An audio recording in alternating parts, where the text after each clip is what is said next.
O agronegócio brasileiro vem assumindo aí um papel decisivo na matriz energética nacional. De acordo com um estudo da FGV, o setor já responde por cerca de 29% da energia produzida no país, impulsionado principalmente pela biomassa, pelo biogás e também biocombustíveis. Vamos explorar um pouco esse assunto então na minha conversa de agora ao vivo com a coordenadora do Observatório de Bioeconomia da Fundação Getúlio Vargas, a Thalita Priscila Pinto. Thalita, seja bem-vinda com a gente primeiramente. Um bom dia, tudo bem?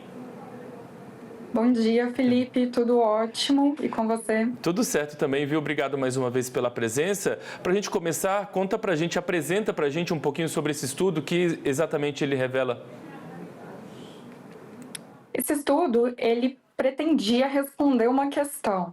Olhar para o agro e dizer o quanto que o nosso agro consome de energia comparado com o resto do mundo. E quanto que consome de energia não renovável e energia renovável. E, ao mesmo tempo, a gente tentou entender qual era a contribuição do setor para a geração de energia. Ou seja, a gente olhou para a ótica tanto da demanda quanto da oferta. E aqui a gente traz alguns números bem importantes, como você já colocou alguns aí, né? A gente responde por 60% de toda a energia renovável do Brasil e a gente responde por 30% de toda a geração de energia. Se a gente remove só essa energia, só essa agroenergia da nossa matriz energética, o que acontece? O Brasil cairia para uma geração de energia renovável de 20% em relação a toda a energia gerada no Brasil, no país inteiro. E aqui é um ponto interessante, porque a média global é de 15%. Então, o que descola a gente nessa geração de energia renovável é justamente a agroenergia, essa energia gerada aí pelo agronegócio brasileiro. Muito bem, você falou aí, né, que dentro desse universo, então, desse estudo, existe uma parcela que é de energia renovável. Nem todo mundo está habituado, então, com os termos. O que a gente pode entender exatamente como energia renovável dentro dessa avaliação? Tá, bom, a primeira coisa que a gente precisa entender é que a agroenergia, ou essa bioenergia, toda ela é 100% renovável, mas nem toda energia renovável é bioenergia. Quando a gente está falando de renováveis, a gente olha justamente para aquelas fontes que a gente consegue consumir e elas vão se recuperando, se renovando ao longo do tempo, diferente de fontes fósseis, como é o caso do petróleo, onde a gente vai extraindo e isso não vai se regenerando, se renovando ao longo do tempo. Ali mais cedo você estava falando sobre uma questão de demanda, tal. De fato, existe demanda para toda essa energia produzida pelo agro, por toda essa energia limpa, digamos assim? Sim, principalmente dentro do setor industrial. Ele consome aí quase 50% de toda essa energia do agro.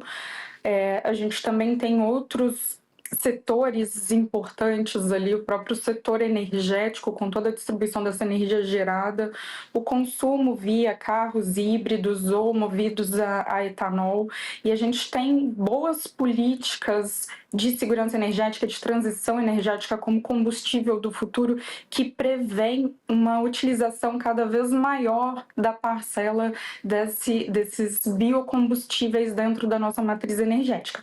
Então, a tendência é de que essa demanda cresça. E isso é bem importante porque isso vai fazer com que a nossa matriz energética, ao longo do tempo, fique cada vez mais limpa. Eu estava dando uma olhadinha, né, lendo um pouquinho antes da gente conversar, e eu vi que existem já alguns projetos sendo colocados em prática, alguns trabalhos sendo realizados pelo Brasil, para, por exemplo, transformar frutas que não podem ser direcionadas ao consumo em energia. Também existem outras fontes muito interessantes. Então, já existem projetos aí eficazes sendo colocados em prática em diversas regiões do país para transformar, de fato, aí matérias-primas que o agro produz em energia, né? Sim, e isso entra num conceito muito importante, que é o de economia circular, onde a gente consegue aproveitar ou reaproveitar basicamente boa parte de todos os resíduos agrícolas gerados. Então, além dos produtos, a gente vai ter esses subprodutos que vem dos próprios resíduos. E esse ponto que você trouxe também é muito importante porque vai estar muito alinhado à redução do desperdício no campo, né? De tudo aquilo que não pode ser aproveitado diretamente para um consumo próprio, vai ser reaproveitado e vai se tornar fonte de combustível, fonte de energia. E aí esse é o conceito mesmo, economia circular, que é muito importante, que é onde a gente consegue aproveitar tudo aquilo que a gente utiliza dentro do nosso processo produtivo. Ou seja, essa diversificação, de alguma maneira, então, na sua avaliação, ela ajuda a fortalecer a economia rural? Que oportunidades aí, por exemplo, se abrem para o setor? Com certeza.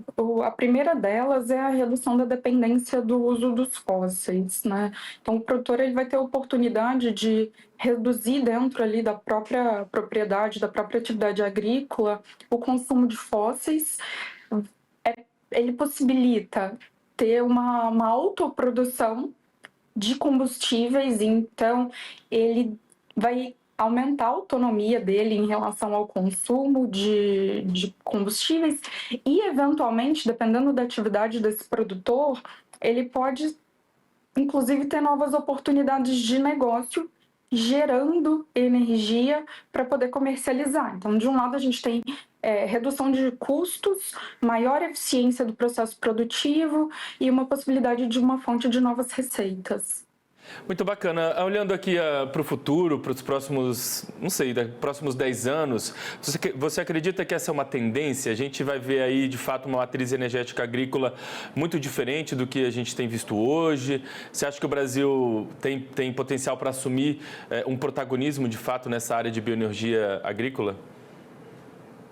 Bom, para começar, o Brasil tem uma grande vantagem competitiva nessa área. A gente consegue fazer escola, né? Dar aula para o resto do mundo. E, além disso, o mundo ele caminha numa tendência muito grande de segurança energética. Então, quando a gente abre novas possibilidades para a nossa matriz energética, a gente reduz a nossa dependência de fósseis, isso nos traz mais autonomia e mais segurança energética. Além disso, a gente está caminhando para um mundo que prevê grandes metas de descarbonização.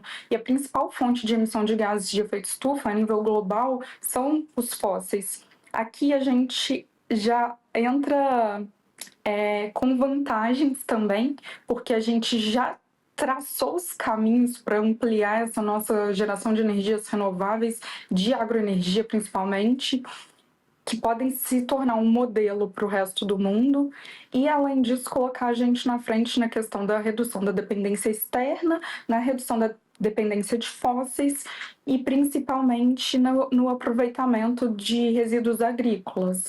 Então, da mesma forma que para o produtor isso é uma vantagem, para o Brasil isso se torna uma vitrine muito importante, principalmente nesse ano em que a gente está sediando a COP30. E aqui a gente tem um modelo pronto para apresentar para o resto do mundo que alia, que apresenta a possibilidade de segurança alimentar, segurança energética e uma transição energética menos impactante e que gera benefícios econômicos, sociais e ambientais. Muito bem, eu quero agradecer demais, Thalita, a sua participação aqui com a gente, viu? Desejar aí um bom restinho de semana. Em breve a gente volta a conversar em novas oportunidades, com certeza. Perfeito, Felipe, muito obrigada. Ótima semana para você também. Valeu.